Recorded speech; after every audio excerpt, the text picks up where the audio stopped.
Prima volta dai un quadrato di questa lì.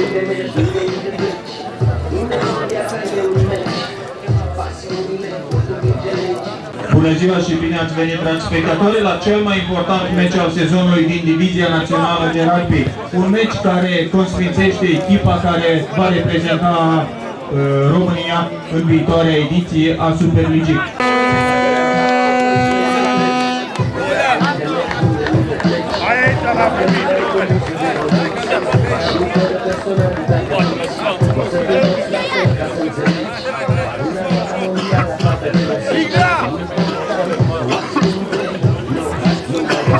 Cu numărul 3 Formagiu, cu numărul 4 Crâșmaru, cu numărul 5 Bișoc, cu numărul 6 Fânariu, cu numărul 7 Butnariu, cu numărul 20 Păslaru, cu numărul 9 Plejușcă, cu numărul 10 Plai, cu numărul 11 Cernescu, cu numărul 12 Nistor Palcău și numărul 15 Borz.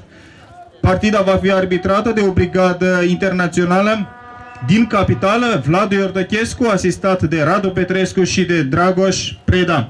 Vă reamintim, jucătorii noștri, jucătorii Iașului au mare nevoie de o victorie, la 16 puncte diferență, în plus cu punct bonus ofensiv pentru a învinge formația din Buzău.